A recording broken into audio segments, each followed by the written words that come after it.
काँग्रेस पक्षाचे कार्याध्यक्ष तथा माजी आमदार कुणाल पाटील यांची खानदेशचे उत्तर महाराष्ट्राची बुलंद तोफ म्हणून प्रसिद्ध होते आणि गेल्या अनेक दिवसांपासून कुणाल पाटील हे भाजपमध्ये जातील अशा चर्चा रंगू लागल्या होत्या।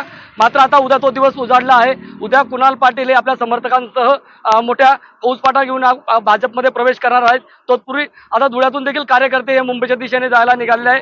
आपण पाहू शकतो की हजारोच्या संख्येने या ठिकाणी तरुण कार्यकर्ते असतील हे मुंबईच्या दिशेने निघाले आहेत। कार्यकर्त्यांच्या काय नेमक्या भावना आहेत, उद्या कुणाल पाटील भाजपमध्ये प्रवेश करत आहे का, आपल्या भावना आहेत?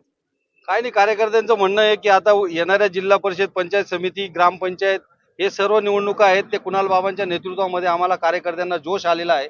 आणि आमच्या ज्या कार्यकर्त्यांच्या निवडणुका आहेत, आमचे आदरणीय कुणाल बाबा यांनी स्वतःच निवडणुकीच्या वेळेस मंत्रिपद मिळणार होतं, पण ते झुगारून पक्षनिष्ठपणा ठेवला। आणि आता आमच्या कार्यकर्त्यांसाठी जेव्हा आमच्या या पुढच्या निवडणुका येत आहेत त्याच्यासाठी कुणाल बाबा प्रवेश करतात, असा नेता या पूर्ण महाराष्ट्रात भेटणार नाही ज्याने स्वतःचं नुकसान केलं पण कार्यकर्त्यासाठी तो नेता आपली 3 पिढ्यांची निष्ठा बाजूला ठेवून आमच्यासाठी प्रवेश करतोय। म्हणून आम्हाला अतिशय आम्ही भावनिक झालेलो आहेत की असा नेता महाराष्ट्रात होणं नाही की ज्या नेत्याने आपल्या कार्यकर्त्यांसाठी आणि कार्यकर्त्यांच्या आग्रहास्तव बीजेपी मध्ये प्रवेश करतायत।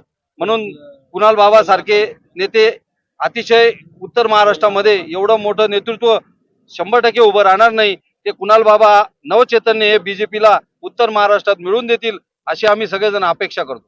गेल्या अनेक वर्षापासून कुणाल पाटील या ठिकाणी भाजपशी संघर्ष करत होते। आता नुकत्याच झालेल्या इलेक्शन मध्ये येथील स्थानिक भाजपचे आमदार होते, यांच्या विरोधात तुम्ही सर्वांनी ग्राउंड लेवलला काम केलंय। अशात आता भाजपच्या आमदारांसोबत आपल्याला काम करावं लागणार आहे, काय सांगा? 100% वरिष्ठ नेतृत्व कुणाल बाबा आम्हाला जो आदेश करतील, संघर्ष होईल, थोडा मन जुळणार नाही, पण आम्ही 100% प्रयत्न करू, कार्यकर्त्यांना सांगू। आणि जे आता स्टँडिंग आमदार असतील, आम्ही असू, सोबत मिळून जनतेचं कामं करू। NDTV मराठीसाठी नागेंद्र मोरे, धुळे।